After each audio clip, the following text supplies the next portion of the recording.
కొనుచున్నది నీ కొరకు నా ప్రాణము దప్పి కొనుచున్నది నా ప్రాణమా నా సమస్తమా ప్రభుని స్తుతించుమా నా యేసు చేసిన మేలను నీవు మరువకుమా నా యేసు చేసిన మేలను నీవు మరువకుమా నా ప్రాణమా నా సమస్తమా ప్రభుని స్తుతించుమా నా యేసు చేసిన మేలను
మరువకుమా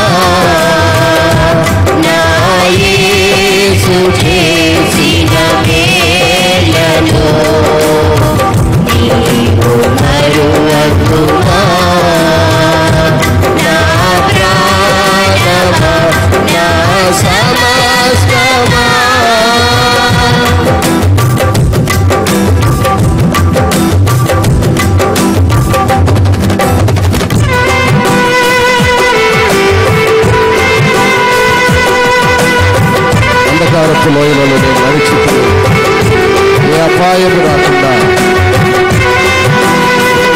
నన్ను నడుపుతుంది.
మంచిది. దేవుని మహాకృపలో ఈనాటి పరిశుద్ధ దిన ఆరాధనకు చేరొచ్చిన మిమ్మల్ని బట్టి వందనాలు చెల్లిస్తున్నాను. నేనైతే నిప్పుల మీద కూర్చున్నట్టున్నాను. ఎటువంటి గాలి వాతావరణం కనిపించట్లేదు.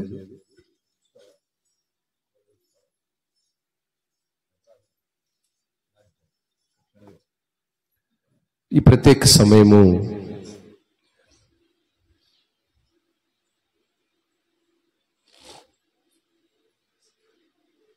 దేవుని సన్నిధానంలో చదవబడిన వాక్యబాణాన్ని మనము గమనించినప్పుడు 42వ కీర్తనను మనము ఉత్తర ప్రత్యుత్తర భాగములుగా చదివాము. చాలా శ్రేష్టమైనటువంటి వాక్యాన్ని మనము చదువుకున్నాం. చాలా విలువైనటువంటి వాక్యం. ఈ 42వ కీర్తన రచించిన వారెవరు అంటే కోరాహు కుమారులు. వీరు ఎవరు అన్నప్పుడు వీరు లేవి కుటుంబానికి చెందినటువంటి మంచి గాయకులు. వీళ్ళు దావీదు గారు ఎటువంటి గాయకుడు, వీరు కూడా అటువంటి శ్రేష్టమైన సంగీత అనుభవం కలిగినటువంటి గాయకులు వీరు.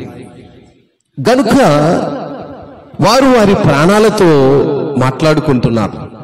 మన ప్రాణాలతో మనం మాట్లాడుకోవాలి. మన ప్రాణము కొన్నిసార్లు అనేకమైనటువంటి ఈ లోక సంబంధమైన విషయాలకు చాలా ఆశతో పరిగెడే విధంగా చేస్తుంది. కానీ దేవుని పని కొరకు మనం పడిగరాలంటే అది ఏమాత్రము సౌకరించదు. కానీ ఈ యొక్క లేవీలైనటువంటి ఈ కోరాహు కుమారులు వారి ప్రాణాలతో మాట్లాడుకుంటున్నారు. అనగా భౌతిక జీవితానికి, భౌతిక జీవితము అంటే మనము బ్రతకటానికి, నివసించటానికి, ఆహారము భుజించటానికి, ఆహారము ముందుగా ఏ రీతిగా నీళ్లు అవసరమో, ఏ రీతిగా నీటిని తీసుకుంటామో అదే విధానములో జీవన సంతృప్తికి అంటే సంపూర్ణతకు దేవుడు ఆయన సన్నిధి అంత అవసరమని ఎరిగి ఉండాలి. ఏమండి, ఒక క్షణపాటు గాలి లేకపోతే ఇప్పుడు నిలబడే సమయం కాదు. ఒక అర్ధగంట పాటు నీరు లేకపోతే మనిషి బ్రతకలేని పరిస్థితి. ఈరోజు ఉన్నటువంటి ఈ ఉష్ణోగ్రతను బట్టి ప్రతి అర్ధగంటకు ఒకసారి కనీసము 1/2 లీటర్ నీళ్ళు తాగాలి. అప్పుడు సాయంత్రానికి కనీసము 10-15 లీటర్లు నీళ్లు తాగితేనే మనిషి బ్రతికే ఈ పరిస్థితిని మనం చూస్తున్నాం. ఇది భౌతిక జీవన విధానం. భౌతికం అంటే భూమిపై మనిషి సజీవుడుగా ఉండటానికి నీరు ఎంత అవసరముగా మనిషి తీసుకుంటున్నాడో, ఆధ్యాత్మిక జీవితానికి కూడా దేవుని యొక్క సన్నిధి, దేవుని యొక్క సంపూర్ణత అంత అవసరమని మనుషుడు ఎరగలేకపోతున్నాడు.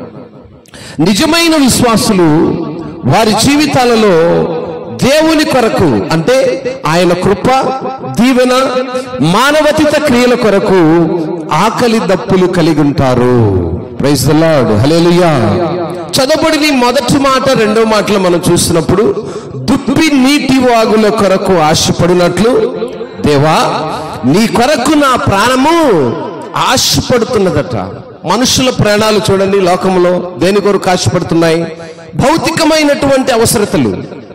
భౌతికముగా మనిషి బ్రతకటానికి, తినటానికి, త్రాగటానికి, సుఖించటానికి, వారి అవసరతలు తీర్చుకోవడానికి ఏమైతే అవసరం ఉన్నాయో వాటి కొరకు మనుషుడు ప్రయాసపడుతున్నాడు.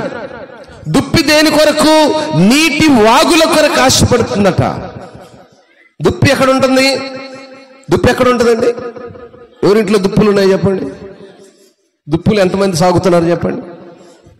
దుప్పి ఏమాత్రము మన ఇంటి ప్రాంగణంలో కనపడినా ఏమైంది చెప్పండి? ఫారెస్ట్ వాళ్ళు తీసుకెళ్ళి లోపలేస్తారు. ఎందుకనగా అది అడవికి సంబంధించినటువంటి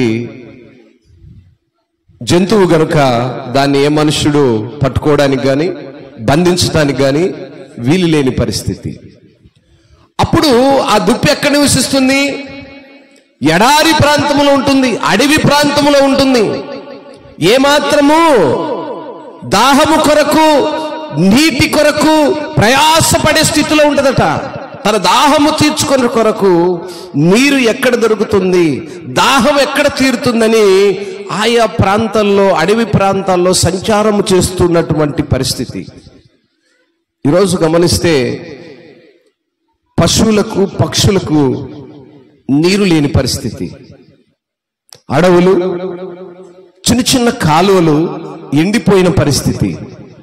ఆ విధానంలో చిన్న చిన్న పక్షులు వాటికి నీరు, దాహము తీర్చుకునేటువంటి పరిస్థితి లేక ఎంతో విలవిలలాడిపోతున్నటువంటి ఈ ఉష్ణోగ్రతలో మనుష్యుడు బ్రతుకుతున్నాడు.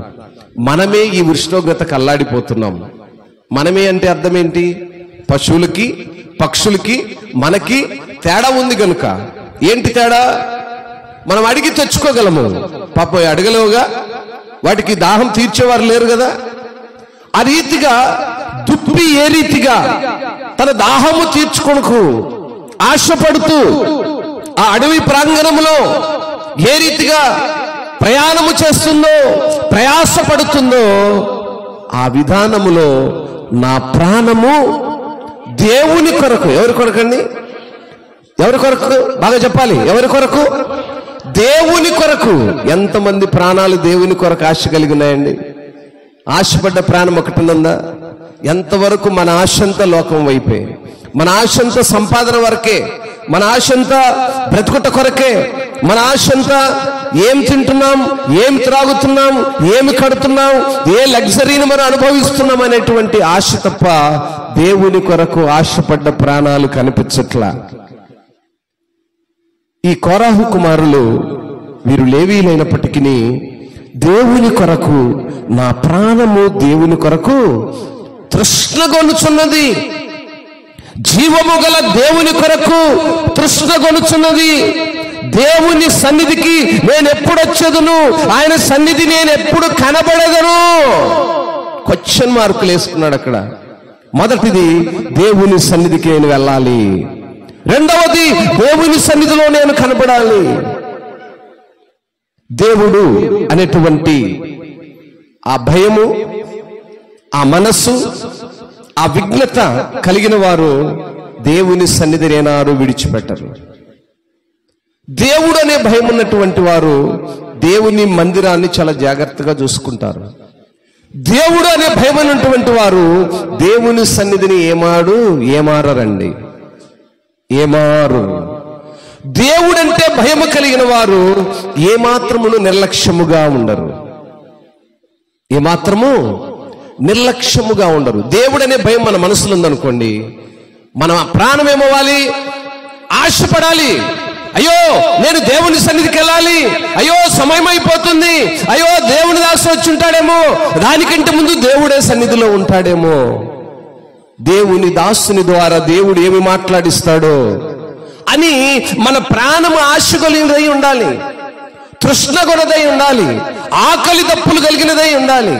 దుప్పి ఏ రీతిగా నీటి దాహము తీర్చుకొనుట కొరకు ఆశపడి ఆ అడవి ప్రాంగణములో సంచారము చేస్తూ మరి ఎతుకుతూ ఉందో, మన ప్రాణాలు దేవుని మాటల కొరకు, దేవుని సన్నిధి కొరకు, దేవుని యొక్క కాపుదల కొరకు ఆశపడే విధంగా ఉండాలట.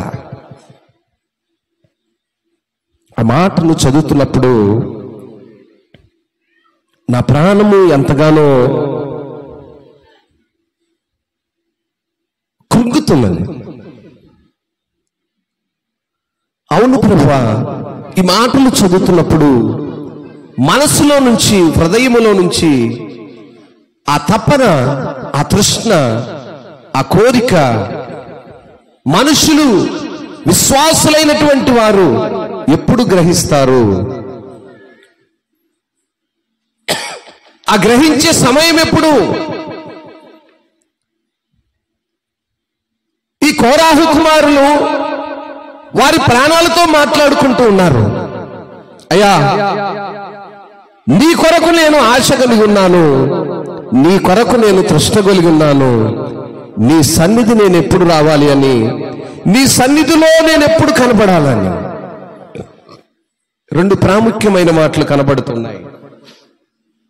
మొదటిది, ఆయన సన్నిధిలో ఉండాలని, రెండోది ఆయన సన్నిధిలో చదువుతున్నారా? రెండో మాట ఏంటి? ఆయన సన్నిధిలో కనబడాలని. నా ప్రియులారా, జాగ్రత్తగా ఆలకించండి. ఒక పరిశుద్ధ దినము దేవుని సన్నిధికి వెళ్ళకైతే ఏమవుతుందిలే, ఒక బుధవారము దేవుని సన్నిధికి వెళ్ళకపోతే ఏమవుతుందిలే, ఒక శుక్రవారము దేవుని సన్నిధికి వెళ్ళకపోతే ఏమవుతుందిలే, ఈరోజు కుటుంబ ప్రార్థన నా కుటుంబంలో జరగకపోతే ఏమవుతుందిలే, ఈ ఉదయకాలము దేవుని యొక్క ముఖ దర్శనము చేసుకోకుండా నేను నా పనులు ప్రారంభించుకుంటే ఏమవుతుందిలే అని నీవు అనుకుంటున్నావేమో. లేవీలైనటువంటి కోరాహు కుమారులు వారి యొక్క ప్రాణము దేవునితో ఈ రీతిగా మాట్లాడుతుంది. నా ప్రియ దేవుని సంగమా, వినాలి. ఏ ఒక్కరు మీ యొక్క ముఖములు పక్కకు తిప్పొద్దు, జాగ్రత్తగా ఆలకించండి. చాలా శ్రేష్టమైన సంగతులు ఈరోజు మనం నేర్చుకుంటున్నాం. మన ప్రాణాలు దేని గురించి మాట్లాడుతున్నాయి? మన ప్రాణాలు దేని కొరకు ఆశపడుతున్నాయి? పరిశీలించుకోవాలి. అమ్మా, ఇటు జాగ్రత్తగా పరిశీలించుకోండి. ఈరోజు పరిశీలించుకోండి. ప్రభువా, నా ప్రాణము దేని కొరకు ఆశపడుతుంది? ఆదివారము పరిశుద్ధ సన్నిధిలో నీ సన్నిధిలో కనబడాలని అనుకుంటున్నానా? లేకపోతే అపవాదిగాడు వచ్చి ఏదొక సాగు చేత నన్ను బయటికి తీసుకెళ్లాలని చూస్తున్నాడా? కోరాహు కుమారులు అంటున్నారు, అయ్యా, నీ సన్నిధిలో మేము ఎప్పుడు వచ్చదము, నీ సన్నిధిలో ఎప్పుడు కనబడదము. చాలా ప్రాముఖ్యం. మొదటిది, నేను నీ సన్నిధికి ఎప్పుడు వెళ్ళాలి. రెండవది, నీ సన్నిధిలో నేను ఎప్పుడు కనబడాలి. ఎప్పుడైనా మన ప్రాణాలతో మనం మాట్లాడుకోగలిగితే ఆయన సన్నిధిలో కనపడటము, ఆయన సన్నిధికి రావటం. దేవుని ఎడల భయము భక్తి కనపరచడానికి ప్రత్యేకముగా మనము తెల్లని వస్త్రాలు ధరిస్తేనే మనము భక్తులమని కాదు. ధరించిన వారంతా అపవాది శోధనలో, లేకపోతే దోషము కలిగిన వారు, లేకపోతే వారు అపవిత్రులు, తెల్లని వస్త్రములు ధరించిన వారు పవిత్రులు అని కాదు. గాని తెల్లని వస్త్రము కేవలము పరిశుద్ధతకు గుర్తు మాత్రమే. అయితే క్రియల్లో కనపరచాలి. ఇక్కడ ఉన్నటువంటి ఈ కీర్తన గ్రంథంలో కోరాహు కుమారులు దేవుని ధ్యానము చేస్తున్నప్పుడు వారు ధ్యానములో వారి హృదయము, వారి మనస్సు, వారి యొక్క ఆ శరీరం అంతా కూడా దేవుని సన్నిధిలో కనపడాలని, దేవుని సన్నిధిలో కనపరచబడాలని ఆయన ముఖ దర్శనము కొరకు ఎదురు చూస్తున్న వారుగా మనము చూస్తా ఉన్నాం. నా ప్రియ దేవుని సంగమా, మన యొక్క మనస్సు, మన శరీరము దేవుని సన్నిధిలో కనపరచబడుతూ ఆయన సన్నిధికి నేను ఎప్పుడు వెళ్ళాలని ఆశపడే మనస్సు కలిగిన వారముగా ఉండాలి. ఆ మాదిరిగా మనము గమనించినప్పుడు ఇక్కడ మనము జాగ్రత్తగా గమనిస్తే ఆకలి దప్పులు కలిగి ఉండుట అంటే దేవుని కొరకు దప్పికొనకుండా ఉండటము అనే మాటకు అర్థం ఏంటంటే ఆధ్యాత్మికముగా చనిపోవటమే.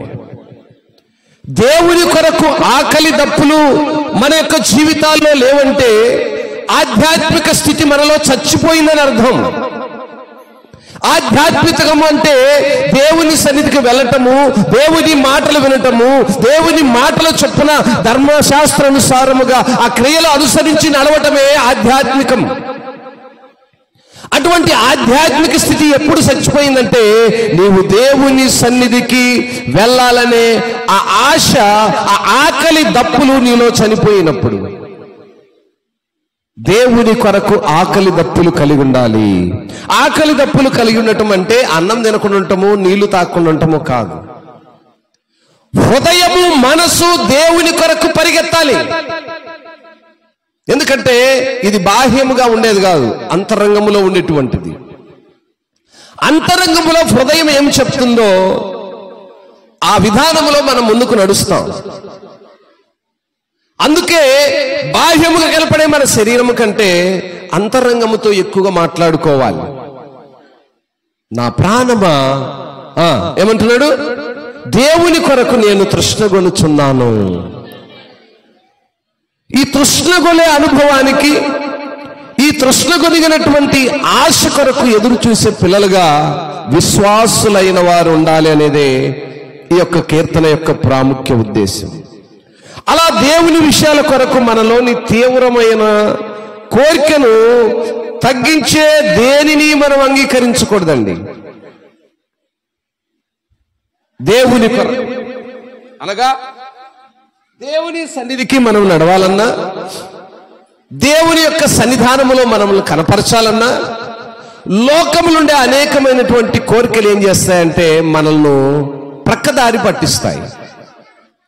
అంటే ఆధ్యాత్మిక జీవితము కంటే కూడా శరీరానుసారమైన భౌతికమైన లోకంలో ఉన్నది ఏది కూడా దేవుని కంటే ఎక్కువైనది కాదు. ఈ లోక వ్యసనాల కోసం మనం అనుసరించే ఈ లోక విషయాలను గురించి దేవుని కొరకు గల ఆకల దప్పులను, ఆయన ముఖదర్శనాన్ని వెతకడాన్ని, ఆటంకపరిచే ఆనందాలను గూర్చి జాగ్రత్త పడాలి. లోకములో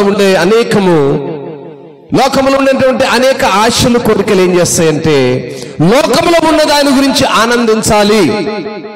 దేవుని కంటే ఎక్కువగా అవి మనల్ని ఆటంకపరుస్తూ దేవునికి దూరంగా ఉంచుతూ ఉంటాయి. కనుక చాలా జాగ్రత్త కలిగి ఉండాలి అని లేవి కుమారులు, కొరాహు కుమారులు వీరు ఎంతో చక్కగా దేవుని యొక్క నీటి వాగుల కొరకు ఏ రీతిగా దుప్పి ఆశపడుతుందో వారి ప్రాణమును ఆ రీతిగా ఆశపడే విధానానికి, ఆశపడిన విధానాన్ని మనకిక్కడ ఈ గ్రంథంలో మనము చూడగలుగుతున్నాం. అంత మాత్రమే కాకుండా అనావృష్టి కాలము అంటే ఎండలా కాలము, అనావృష్టి అంటే ఎండ ఎక్కువగా ఉన్నటువంటి కాలంలో దుప్పి నీటి వాగుల కొరకు ఏ రీతిగా ఆశపడుతుందో, దివారాత్రులు ఆయన కొరకు మర్రపెట్టేంత వరకు దేవుని సన్నిధి కొరకు మన వాంఛ బలపడాలని, పరిశుద్ధాత్మ సంపూర్ణ ప్రత్యక్షత పట్ల మన ప్రేమ మరింత గొప్పదిగా కావాలని, క్రీస్తు రాజ్యం పట్ల, ఆయన నీతి పట్ల మన తృష్ణ మరింత లోతుగా కావాలని మనం ప్రార్థించాలి. తృష్ణ అంటే ఆశ, ఆశపడే అనుభవము. ఆధ్యాత్మిక జీవితంలో విశ్వాసులమైన మనము అవిశ్వాసులైన వారికి పొత్తుగా ఉండక మన విశ్వాస జీవితాన్ని ఎల్లప్పుడూ పరీక్షించుకోవాలి. ఇక్కడ రెండు మాటలు ప్రాముఖ్యమైనవి మనము చూస్తూ ఉన్నాము. మొదటిదిగా దుప్పికి మనిషికున్న వ్యత్యాసము. నోరు లేని దుప్పి, జ్ఞానము లేని దుప్పి దాహము ఏ రీతిగా తీర్చుకోవడానికి ఆ ఎడారి ప్రాంతంలో విలవిలలాడుతుందో, జ్ఞానమును దాహము యొక్క విలువను కలిగిన మనుష్యుడు సమాన స్థితిలో ఈరోజు సమాజంలో కనపడుతున్నాడట. అందును బట్టే ఈ కోరాహు కుమారులు ఒక దుప్పితో పోల్చారు మనిషి యొక్క ప్రాణాన్ని.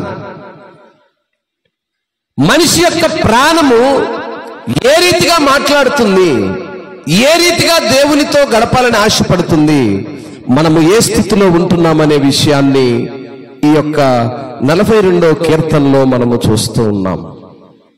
ఇక్కడ ఈ యొక్క మాటలు చూసినప్పుడు ప్రాణముతో మాట్లాడిన ఒక 2-3 సందర్భాలను మనం చదివి ఆ వాక్యాన్ని ముగిద్దాం. మొదటగా 5వ వాక్యం, నా ప్రాణమా నీవు ఎలా కృంగి ఉన్నావు, నాలో నీవేలా తొందరపడుచున్నావు, దేవుని యందు నిరీక్షణ ఉంచుము, ఆయనే నా రక్షణకర్తనియు ఆయన నా దేవుడనియు చెప్పుకొనుచు ఇంకనూ నేను ఆయనను స్తుతించెదను. హల్లెలూయా. నా ప్రాణమా నీవేలా, ప్రాణముతో మాట్లాడుకోవాలండి. ప్రతి విషయాన్ని మనము దేవునికి ఏ రీతిగా ఇష్టలుగా అయిష్టలుగా బ్రతుకుతున్నామో ప్రాణము మాట్లాడాలి. ప్రాణముతో మాట్లాడే అనుభవానికి వెళ్ళాలి. ప్రాణముతో అంటున్నాడు, నీవేలా కృంగి ఉన్నావు, నాలో నువ్వెందుకు తొందరపడుతున్నావు, నేను దేవుని యందు నిరీక్షించుచున్నాను, ఆయన నా రక్షణకర్త. హల్లెలూయా. ఆయన నానా రక్షణకు కర్త, కారణభూతుడు, నా జన్మకు కారణభూతుడు, సృష్టికి కారణభూతుడు. నువ్వెందుకు తొందరపడుతున్నావు? నా లోపల ఉన్న నీవెందుకు తొందరపడుతున్నావు? 6వ వాక్యం అంటుంది, నా దేవా, నా ప్రాణము నాలో కృంగి ఉన్నది, కావున యోర్దాను ప్రదేశము నుండి, హెర్మోను పర్వతము నుండి, మీసారు కొండ నుండి నేను నిన్ను జ్ఞాపకం చేస్తున్నాను. జ్ఞాపకం చేసుకోవాలి. నువ్వు ఏ స్థలంలో ఉన్నా, నువ్వు అమెరికాలో ఉన్నా, రష్యాలో ఉన్నా, అంధకారంలో ఉన్నా, వెలుగులో ఉన్నా, చీకటిలో ఉన్నా, ఆర్థికంగా బలపడినా, శారీరకంగా కృంగిపోయినా, నువ్వు ఏ స్థితిలో ఉన్నా ప్రాణముతో మాట్లాడాలి. నా ప్రాణమా, నువ్వెందుకు తొందరపడుతున్నావు? నువ్వెందుకు కృంగుతున్నావు? దేవుని యందు నిరీక్షణ కలిగిన వారు చేయవలసినటువంటి ప్రార్థన, దేవుని యందు నిరీక్షణ కలిగిన వారు చేయవలసినటువంటి ధ్యానము. నా ప్రియ దేవుని బిడ్డలారా, మన ధ్యానము దేనిపై ఉంటుంది? కేవలము తినుట, త్రాగుట, సుఖించుట తప్ప వేరే దేనిపై మన ప్రాణాలు ఉండట్లేదు.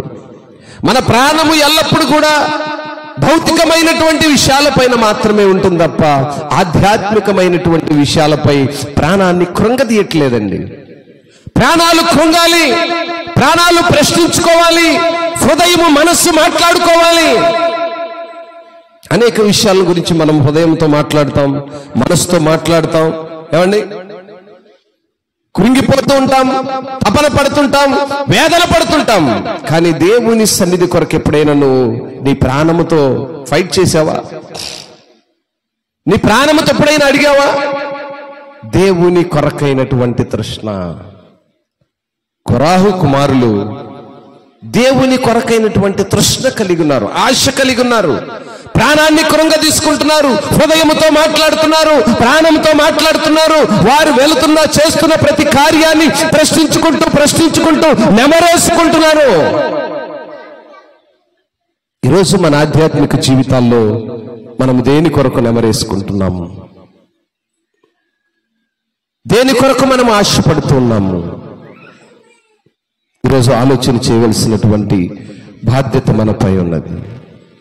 దేవుని కొరకు దప్పుకొని ఆయన మహాసన్నిధిని ఆతృతతో అపేక్షించేవారు ఆలస్యాన్ని అనుభవిస్తారు. అంటే విశ్వాసి వాటి కొరకు దప్పిక కలిగి ఎదురు చూస్తూ దేవుణ్ణి వెతుకుతూ ఉంటాడు. తన సంపూర్ణ ఆశీర్వాదం కంటే తక్కువ వాటితో తృప్తి పడక నీతి కొరకు ఆకలి దప్పులు గలవారిని ఆశీర్వదిస్తానని దేవుడు వాగ్దానం చేశాడా? మత్తయి సువార్త 5వ అధ్యాయము 6వ వాక్యములో మనం చూసామా లేదా? దేని కొరకు అంటాడు?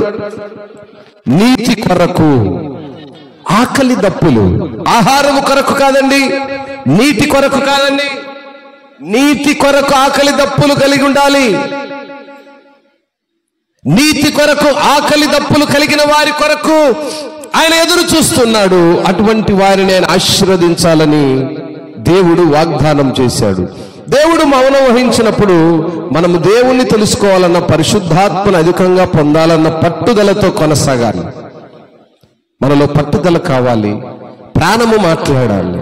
ఒక మాటను చదివి నేను వర్తమానాన్ని ముగించడానికి ఆశపడుతున్నాను. పరిస్థితి చాలా ఇబ్బందికరంగా ఉంది కనుక ఒక మాటను చదువుకొని మనము వర్తమానాన్ని ముగించుకోవడానికి ప్రయత్నం చేద్దాం. హోషేయ గ్రంథము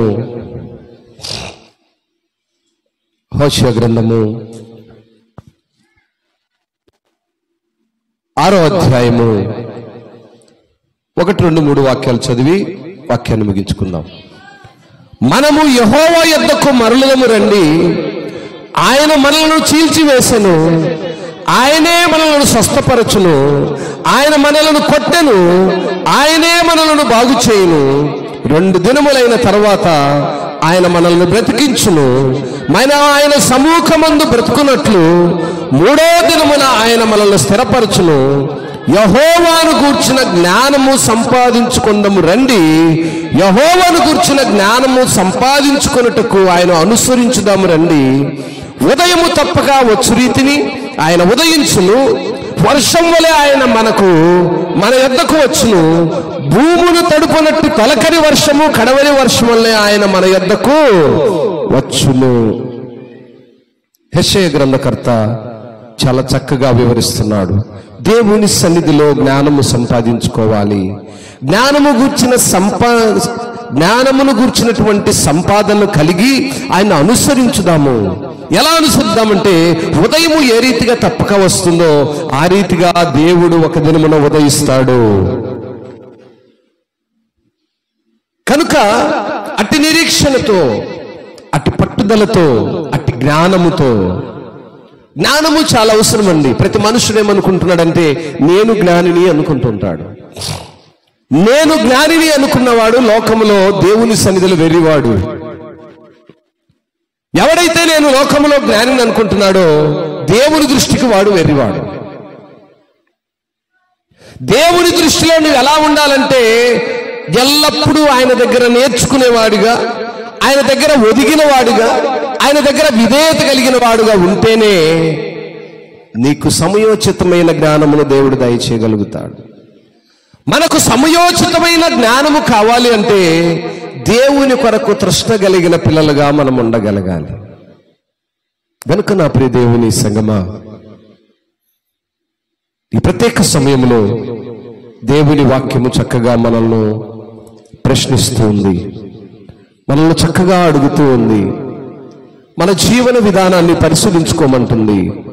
భౌతిక మన మనస్సు ఏం మాట్లాడుతుంది, భౌతికముగా మన హృదయము ఏం మాట్లాడుతుంది, దేని కొరకు మనం ఆశపడుతున్నాము, మరి పరిశుద్ధ గ్రంథము మనకేమి నేర్పిస్తుంది, దేవుడు మనల్ని ఏమి నేర్చుకోమంటున్నాడు, మనలో కొదువై ఉన్నదేంటి? మనలో కొదువై ఉన్నది ఏంటి అంటే, మన ప్రాణముతో మనము మాట్లాడుకోలేకపోవటమే కొదువై ఉన్నది. చాలా విషయాల గురించి మాట్లాడుకుంటామండి. లోక సంబంధమైన అనేక విషయాల గురించి ప్రాణముతో మాట్లాడుతాము, ముచ్చటిస్తాము, దాన్ని ఆలోచన అంటాము. కానీ దేవుని కొరకు తృష్ణ కలిగినటువంటి ప్రాణము, ఆయన ఏ దేవుడు? ఏ దేవుడండి? జీవం కలిగిన దేవుడేనా? జీవము కలిగిన దేవుని కొరకు నువ్వు తృష్ణపడుతున్నావా?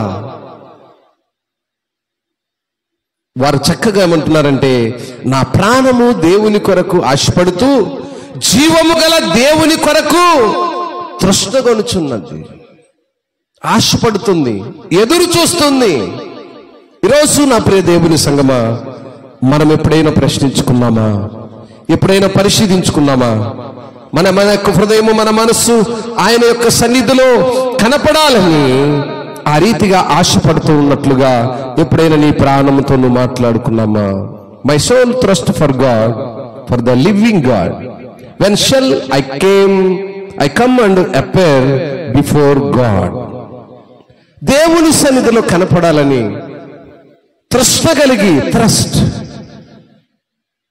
ఎప్పుడు ఆ ఆశ, ఎప్పుడు ఆ దాహము,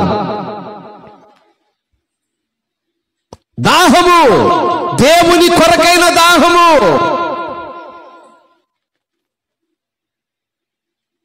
నా ప్రియ దేవుని సంగమా, దేవుని సన్నిధిలో కనపరచబడాలని, దేవుని సన్నిధిలో కనబడాలని ఆ థర్స్ట్, ఆశ కలిగిన బిడలుగా మనం ఉన్నప్పుడే ఆయన కుమారులము, కుమార్తెలం అవుతాము, నిజమైన విశ్వాసులం అవుతాము.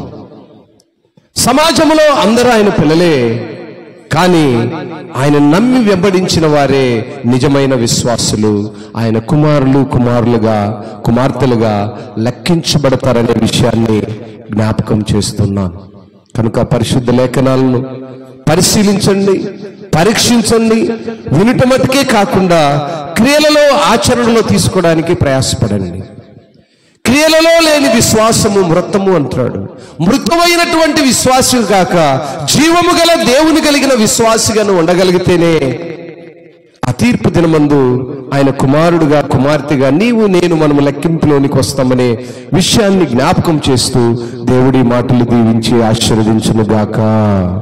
ఆమేన్. చిన్న ప్రార్థన చేద్దాం. దయగల తండ్రి, మీకు స్తోత్రాలు.